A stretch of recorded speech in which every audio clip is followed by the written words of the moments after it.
Now, we'll move on to something else. Oh, I caused quite a rumpus.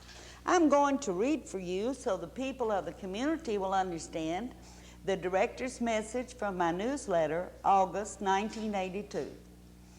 August, one of those hot, sultry months, makes us move slowly and think only upon light and airy things. Such did I have in mind when on the hottest day in July I started your August newsletter. Maribel joined me in thinking as she planned lighter programs, mostly music, for the August schedule. Then something happened in our center which taught your director the real meaning of the old adage, beauty is in the eyes of the beholder. Eloise came rushing into my office. She said, Mr. Ernie Ford is eating with us today. Ms. M.B. Smith wants you to come over and sketch him for her. Now, your director knows her limitations. She used to play around with art, but hasn't done so for many years. Tell Miss Smith, I said, I could never do him justice. I'm just not that good. Eloise returned to the dining room. The clock ticked on. Your director returned to the stacks of paper on her desk. Eloise soon returned. This time she had Ernie Ford with her. There was a tear running down his cheek which he tried to hide. It didn't take your director long to get to him. Mr. Ford had been hurt. He felt no one wanted to eat with him. Your director sat him down and she sketched as she talked. Then it was her pleasure to enter the dining room to be his luncheon companion. He asked if he could use the mic. We moved forward, and this is about what he said. I went to a church, and the minister told me not to come back until I cut my hair and shaved my beard. I never returned. I came here, and I know I'm different from you. I feel the Lord wants me to keep my hair long and let my beard grow. Sometimes I might be hungry, but I'm never drunk, and I don't smoke. He and your director returned their table to eat, and Mr. Ford had a new but delightful problem. Many senior citizens came over to say hello. He had little time to eat the food, but he had a happy gleam in his eye. Now here's a beautiful part of the story. I handed the crew sketch to Mrs. Smith, and you know what she said? Thank you, Viola. As I sat here waiting for lunch, I looked over at Mr. Ford, and suddenly he reminded me of all the pictures of Moses I had ever seen. Indeed, this beautiful lady had not forgotten. All things bright and beautiful, all creatures great and small, all things wise and wonderful, the Lord God made them all. Now, Mr. Ford loves animals. He raises goats. His lifestyle is not ours, but this makes him very special. Perhaps one of the greatest gifts we can give others is the right to be themselves. Your director still says, your center is the closest place to heaven, for we all gather together, the rich, the poor, the black, the white, in loving fellowship and in order to help one another. It is, I've had so many calls, and we have had notes. Here's one from Bill Barrett. This is from Bill Barrett, and he's a good friend of Ernie Ford, and he referred Mr. Ford to us. He says, Vi, always read your message in the newsletter. I have for years. The article this month on Kentucky Ernie was touching, and most of all, God made a wonderful woman, so on and so forth. And then he ends by saying, I appreciate your love and acceptance to Ernie and the sensitivity you spread to others, for I love Ernie Ford too. So Bill Barrett loves Ernie Ford. Many of you have called and you want to see Kentucky Ernie Ford. Hi. How are you? I'm fine. I'm so happy to have you. I'm happy to be with you too. Now, we were talking about, tell me about the little lady that came up to you on the street. Well, yesterday evening I was going home. It's hot. I sat down on the street, you know, hot there, and I thought, well, and so I sat down, I said, Lord, I said, I ain't got no fan like I have at home, but I said, I know I'll get one. And people may think I'm crazy when I tell this, but a car come by in a hurry, you know, and boy, it give me air. In a few minutes I looked down, I seen a woman coming down, and she just barely could drag her feet walking. And so I thought, well, somebody ought to help that woman. And I said, well, maybe I can. And so she walked up in front of me and stood and looked at me for a few minutes, you know. when she looked at me, she said, "You think I'm crazy?" I said, "No, I don't think you're crazy." She said, "Is this Ernie Ford want to hear so much about?" And I said, "That's who it is." So she sat on the side of me, but when she got up, you didn't have to help her up. She got up on her own. Got up on her own and walked as nice as you ever seen. He said, "Now I've seen a man I've been wanting to see for several years." And she said she had read my newsletter Yes, and she felt she knew you. That's what she said. Ernie, how'd you come to Frankfort? Well, I come in here with a fella with an old car, was about, I'm making back 20 something, one of them old makes, you know. And I come in here with a dog. And I met a police on the street, you know, when I come in here. And these police, one of them first told me, said, "Turn around and holler at the man before you get away and see if you get back where you came from, because you'll get killed down in Frankfort." I said, "The Lord sent me here to live, and I'm going to live here." So I met another man on down below named Mr. Hostler. And he said, "You go on down in town," and said, "You'll make it." Well, see, I didn't tell the man down at the courthouse, because I didn't even know where the courthouse was at, you see. And the man he was a jailer, he was out there waiting for me. And Mr. Hostler done called and told him I was coming. Well, I didn't want to be out on the street, you see. And what I want to do is to keep him being out on the street. I want to do something so well. And I asked him, what could a man do, a little something, maybe be put in jail on that night, because it's Sunday night. He said, first said, "You ought to went to church." And I said, "Well, I'm not fitting to go to church." And I said, "What could a man do?" He said, "Well, smack somebody." Well, I smacked the jailer. And he's the one standing there in front of me. So I asked him to do something about it. He wouldn't do it. And so I said, "Well, I'll hit you again, maybe." He said, "Well, come on, follow me." Just rest around. He got his keys and said to me, follow him, went. He put me in jail. Next morning, I know I didn't tell him my name or nothing. He didn't ask my name. Next morning, he said to me, "You go see the city judge." Well, I went there. I thought maybe they're going to have me up, you know, for hitting him. But then she put me to work, and I worked for the city for the courthouse and all for about 6 months. And I don't like nobody boss me. You don't? No, ma'am. I don't like nobody boss me on what to do, you see. I think if I don't do it right, let them do it themselves. That's what I tell them. See, I've been working now 8 years up around Winn-Dixie. And every time I put a new boss in, he tried to tell me what to do. I said, "Do it yourself." Now, let's talk about Winn-Dixie a minute. Well, you have animals. What kind of animals do you have? Now I've got goats, I got sheep, and I got ducks, Scooby ducks. One that I never did see do before, but they fly up on roost and roost like a chicken. That's something I never did see before, but I got them. And I got bannies, and I got cats, dogs, things I see too, you know. And I got a nice little mare out there to see too, and everybody in the country wanted to buy her, but I don't sell her, but got her. And I got some little bannies, and the fellow come in the other night and brought me a guinea hen. That's what he told me. I wanted a guinea hen, I got a guinea rooster. And so next morning I went and looked, and he had a guinea hen rooster. So a hen, so I got two guineas now, they're both roosters. They're both roosters. They're both roosters. Now, you mentioned Winn-Dixie. How do you feed your animals? Well, I feed them off the scrap that I get up there at Winn-Dixie. You see, I don't get no pay for working up there. I work, you know, up there in boxes. That's a hot job, too, in the summertime. And they don't like that job, see. The boys that put back out there don't see me do it, and they got a boss over him that, you know, the main boss up there now, and he don't want me to work there, you see, because if I get hurt, maybe I sue the Trump, you know. But what you're doing right now, you go up there and go through their trash, you help them by burning their trash. Yes, ma'am. While you pick out those things that your animals can eat. Yes, Is ma'am. that right? That's where I feed them too, well, with that stuff up till about 2 or 3 weeks ago. And a fella come by that I knowed in Cincinnati. See, I lived in Cincinnati for a while. And he come by and knowed I had these animals. And you know what? He brought me some stuff from Cincinnati from a store he worked at up there. Now, isn't that nice? Yes, ma'am. You see, the Lord take care of you, do right. He'll take care of you. Now, you were telling me you haven't been back in church since the minister told you to cut your hair and cut your beard. I was in a colored church one time. One time? Yes, ma'am. And you see, everybody look at me and make fun of me because I got there. I couldn't be nowhere if I took this beard off now, because, see, I want to look like my goat I got out there. Oh, you don't. You don't want to look like your goat. I want to look like my goat. I got the prettiest goat out. You don't want to look like your goat. But I know a beautiful story. You're a very religious man, aren't you, Ernie? Well, try to be, but ain't nobody perfect. Your father, what did your father do? He was a preacher. And what did he tell you? He told me not to try to be no preacher. He said, if you're going to be a preacher, be one.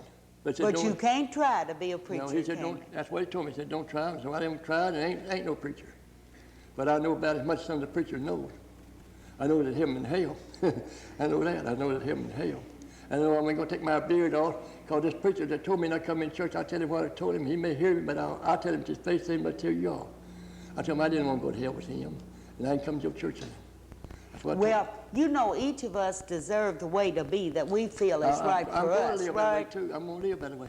You see, people sometimes make fun of me when they see me on the streets. Sometimes they make fun of me, now I understand, because they got long beard, long hair, and sometimes I have on my work clothes, don't dress up, they don't clean up, and they make fun of me. Well, I don't care for that, because I used to hurt me, but now it don't hurt me too bad. The older I get, the more I learn. Oh, I've seen you hurt. Yeah, I've hurt. But I've seen that little tear run down your face, haven't I? Those little kids. But what happens when you go in over there now? All of them meet me there, they're happy to see me. They're happy to see you. You know, Ernie, any time that we're different from other people, they take a second You see, look, I got 7 in my family. And all my people turn me down because I wear long hair and long beard. I ain't seen some of my sister for 20 years. And my brother, he died kind of when he was young. And so, but the rest of the sisters reckon live and reckon. I hope so there. I ain't going to wish to die. And I never did see my mother when she died. Never seen my father when he died either, but I've seen him before he died, you know. And my mother died in my house at Baghdad. And the house still standing at Baghdad yet that she died in. But now my sisters don't know, they don't come see me and I don't go see them. Because you see, I can't drink, I can't smoke, I don't want to gamble. I deal with a lot of little children. I imagine all together, a woman begged me the other day to write down. I think you was one of them too, told me to write down how many children I raised through a lifetime that didn't belong to me. And I'm going to take off time and put it on there. See? I think it's good to write down what we do, Ernie, because, you know, a period of time we do forget. And I carry a gun once in a while with me. And tell them what you do with the gun. Well, I use that just to keep the dog from biting me along the road. Well, tell them what you do in the center. Oh, I take it off. He brings it into my office and he'll say, Miss Brawner, here's my gun. And you don't have any ammunition in it at my place, do you? No, I don't carry it, but not in town, but I have it in when I'm walking the road now, understand?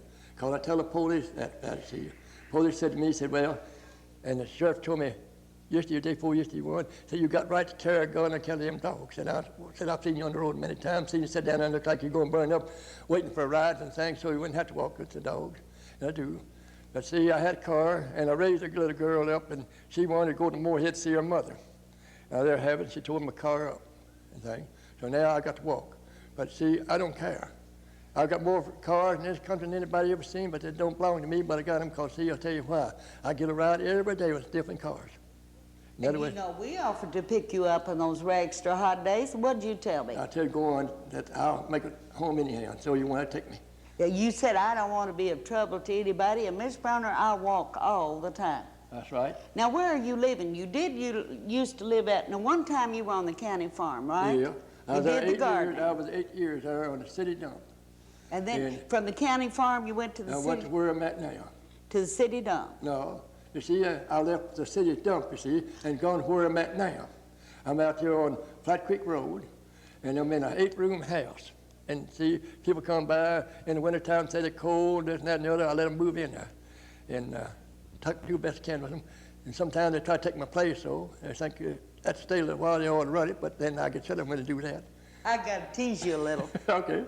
Now, the other day, you've been saying, Miss Brawner, I want you to come see me, right? I still want you to come see me. And I said, Ernie, I'm scared to death of animals. I could come to your house and run in your front door and look out your window, and you told me not to come. Why'd you tell me not to come? I said, if you're afraid of my animals, don't come out and see them. I said, you're afraid of them, don't come see them, because they could come in the house after you.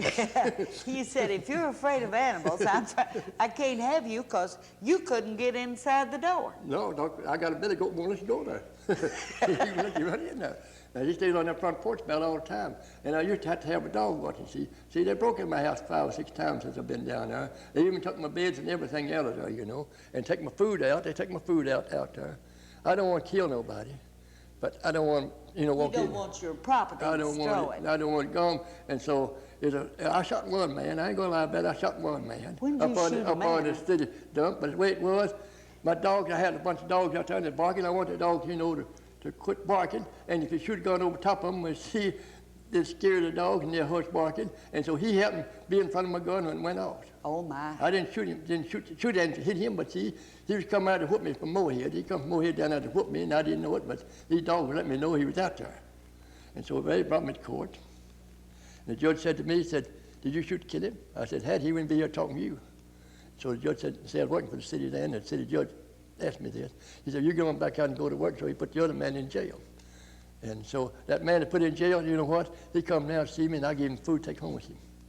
So actually, you're a very forgiving person. I had to. Have to forgive as we go, don't we? Sure. If you don't, I'll not meet my Lord. I'm going to be a rich man someday. You know, I think you are too, Ernie. I'm going to be a rich man, but not you on this earth.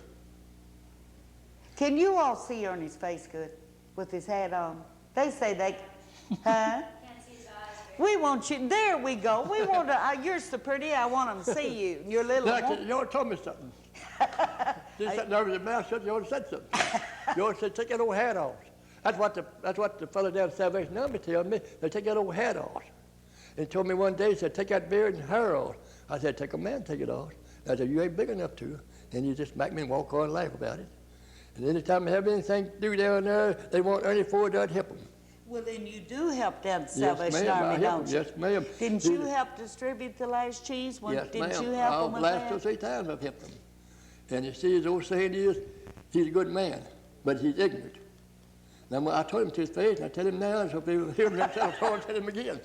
That captain's going to call us before this program's over. But I'll tell you one thing, he's a good man, but he's ignorant, because I'll tell you why. He wear his hair his way, and I wear mine my way. And that hair to you is a symbol. Now, you told me a funny thing. You said you always try to have everything straightened up on the weekends. Why, Ernie? Well, because people come out so they get in the house. But everybody comes to see you, don't they? Yes, ma'am. They come from everywhere. I got them in Illinois, and I got them from Lexington, and up there at Cincinnati, and over to South Carolina, and I had an Indian woman come see me the other day in one state there. She's one state. She found out where I was raised, that she was raised the same place. But I was afraid, you know, she said, oh, she couldn't make it, you know, out there. I told her, I said, wouldn't be no way to take a bath. I only go to that pond and take a bath. And she didn't like that much, so she went on back. Is that the way you take a bath? No, ma'am. You got a bathtub? I got a bathtub, but I don't have no running water there, understand, but I got a bathtub, take one in. I carry my water in, and I got a neighbor up there let me have water when I run out of water down there to use. Where do you get your drinking water? Up from my neighbors. Since somebody threw something in my well out there, somebody didn't want to go on, they threw some stuff in my well. You see, a bunch of them around there, you know, a little funny like everywhere else to do things, you know, just for me. They even put paint over my sign. I got up there for Kentucky Ernie Ford so people know how to get me. But I don't hate them, but I don't like the ways. But you mean somebody put something in your well? Yeah. Is there any way that could be straightened out? Well, they're going to try to. They're going to try to. But if there's anybody out there that thinks they might be able to help clear your well, would you want them to get in touch with me? No, ma'am. No, you're going to get it cleaned yourself. I'm going to have it done. I don't ask for no mercy right now. I'm going to ask you to do nothing for me. And if you come out there and can't get to my house, stay at home. I mean, I thought that's going to stay at home. Love to have me, but if I'm afraid of animals, then y'all better not come. Stay at home. That's what I'll tell you. I'll tell you to your face. I'm going to tell you to the back. When I got anything to say about anybody, I'll tell them to the face as they would to the back. If you just go run in my house, get away from the animal, but you can't get there. But I'm very fond of you, and you like me, don't you? Yes, ma'am. But you don't mind me. You remember when you had such a bad hand? Yeah. I met you on Broadway, and you want me to go to a doctor. I ain't been to no doctor since I was 12 years old. I ain't took no medicine since I was 12 years old. And I never did smoke no cigarettes, never drank no whiskey, never drank no beer, and never drank no coffee. But that hand was swelled up. Lord. But see, my doctor's up yonder. I believe in the Lord. Doctor's all right. I ain't got to say about the doctors no more than I am anybody else, but my doctor's up yonder. But I worried about that hand. I want you to have it fixed. Didn't I tell you it'd be all right? But it's left a hump on it right here. You know the reason for that? That bone was broke, and I didn't hardly get it back like I should. And when I had that hand cut up there, see, I didn't get my fingers back straight like you ought to, but I got it back. Tell the people how you hurt your hand. Well, I saved a little baby's life. The woman that was fixing to job a baby with a knife to kill it, and I walked in to grab her hand, and instead of grabbing her hand, she moved her hand right quick, and I caught the butcher knife, and she turned it in my hand and cut it. And that was how long ago? That was a long time ago, yes, wasn't it? Yes, ma'am. That's when I was just young, about 18, 20 years old. And you used to be in the rodeo. Yeah. You used to work around the fairs. Yes, ma'am. If you don't think so, ask asked the man that used to run the Showville Fair down at see what he tell you. He said, now, well, I think one of the men comes to your place once in a while now talks about it. He said, when I used to run that fair over there, I said, it's a good fair. But I said, there ain't no fair much over anymore. And you know, I don't know why, I ain't going to say why, but when I quit in place, it goes down. I don't know why. Now, see, Why do you think that's so? well, you see, I can't do too much talking on one thing. I just know, well, what I was trying to get to. Yeah, Now, so you stay right there all the time. For example, I know when you moved out by the dump, they didn't pay you at first, did they? At first they didn't. But you did such a good job that when they got ready, you got ready to move off. They thought I was going to move about 4 or 5 years before I thought I was going to move. Then they come and pay me so much, you know, for doing that. For helping. So actually what you do every day, Ernie, is you give of yourself, don't you? Sure. You try to, don't you? Yeah, then the Lord gave himself up for me. He hung on the cross. So you're going to have a prettier place in heaven, aren't you? And I'm going to tell you something. I haven't known you very long, have I? But we're good friends, aren't we? Yes, ma'am. You're good friends if you don't come outside and run in the house. And run in the house. Now, Ernie, I am scared. I cannot stay outside with a ghost. There is no way. You better stay in your car then. Well, then I guess you just better come and see me, right? No, I want you to come out there and see my place one time and stay in your car. But I got to stay in the car. You got to stay in your car. And you'll bring the animals up. I'll bring, no, they'll bring themselves up. All they got to do is holler, come on, babies. Now, I'll never holler, Ernie. I'm scared of animals. You know what? Let me tell you this, and then you can say what you want to. I let them be as far as they want to, for far away as they want to. I never call them like, you know, anybody call sheep and things. A lot of them call it a sheep, you know, just like that. The horses, they call the horses, whoop, whoop to the horses. And some call the cows, you know, call, come on, move to them, you know. I don't do that either to my none of my animals. I just say, come on, children, where I'm at. And if they be away, and someone say, now, well, how they going to know about coming to you that way? I said, wait a few minutes, see. The goats sometimes be way outside the house over there. And I holler so they can hear me. In a few minutes, they come running. But you have a dream. Yeah. I know what your dream is. Your dream is to get that all fenced in. And going to have it done, too. And bring in all the animals, different kind of animals. Yeah. And let the children of Franklin County have a place to come to see. You see, when I lived down on now, they may laugh at this, but I tell the truth. I lived on a creek you used to call Rattle Valley Creek. That was the funniest creek I ever heard the name of. About a long time we ever learned that name. And everybody in that country can tell you if you're there. The sheriff over there right now, he's a judge at the Showville now. And if he'd tell you himself that I went down there when it's the worst looking place you ever seen and bought the store out. I say I bought the store. There was a store there, and I bought the store out and made me a home in it. And I had any kind of animal to live on. I didn't have no big bears now. I didn't have no elephants. But what I mean, anything under that, I had anything you can name. And now they want me to go back and live that way. Well, you see, I can't run to your house every day and run up to the Winn-Dixie or down to Salvation Army every day and have that too, you see. So that's the reason I tell you, don't get mad at me if I don't come every day to see you. But now, we're delighted to have you over the center. You've made a lot of good friends over there, but you already had a lot of friends. I know them all. You have worked for Mr. Uchi? Sure, I know plenty of everyone comes over there before you did.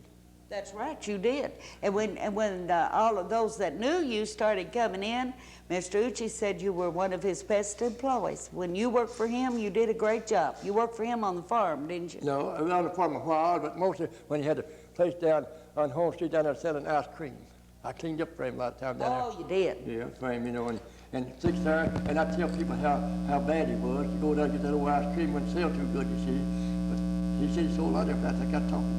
Well, now, you see what I want to bring up is some people didn't know you, and they sort of shied away that day. Yeah. There was Mrs. M.B. Smith who thought you looked like Moses, and she saw that beauty in you.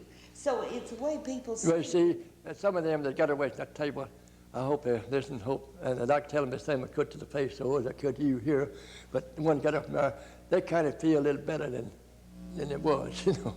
But what do they do now when you enter the Well, now they see that I'm going to come out anyhow. Don't matter if I eat the table by myself, I'm going to eat anyhow. Now, you're not giving them proper credit. They know you now. And when you come in the door, what do they say? They all speak to me now. Oh, but I'm not going to take my beard off. I'm not going to take my hair off to please myself or nobody. I'm pleased my Lord. I took it off once, and I thought I was going to go crazy. Now, I ain't going to lie about it. I thought I was going to go crazy because, see, he thought maybe that I was ashamed of him, you know, but I'm not. I'm not ashamed of my Lord. My people ashamed of me to call the word, and I have people make fun of me, but Now it don't hurt me. It used to hurt me when I was younger, but the older I get, the more I'm getting closer to him. You see, the time is shorter than people think it is. He's gonna come sooner than people think he's gonna come. And I'm gonna be one of them that look him in the face and won't say, "Get back." He's going to say to you, "Good and faithful servant," isn't he? I'm gonna try to be it too. Ernie, we're getting a little short of time. Well, thank you for being my guest. I'm glad to be with you. Now, you sit real still, okay? Yeah, I'll sit still. Okay. I want to thank you for being my guest. Now, all those people out there that have been wanting to see you, I hope they see me. and when they come up on the street, they'll be saying, "Hi, Kentucky Ernie." I'm getting more of them since you wrote that letter. Holler at me now. And worst part is now, but you may laugh and tell you this, women, more women waving at me than I've ever seen in my life in the last few years. Well, maybe more women read my newsletter than men. You reckon? I hope a man that wears his wife, girlfriend one waving at me this morning, hope he didn't give his woman a beating after he left me, because she was waving one hand and driving the other, and he pulled his hand inside, so she would drive so she wouldn't have no wreck. You've even had calls. I know you've had calls from Ms. Allie Reed and some of the ladies saying, now they did call you Mister. You won't let me call you Mister. No. You want me to call you Ernie Ford. Yep, you don't, I ain't going to have nothing to do with you. But they all called, invited you to church? Mm-hmm.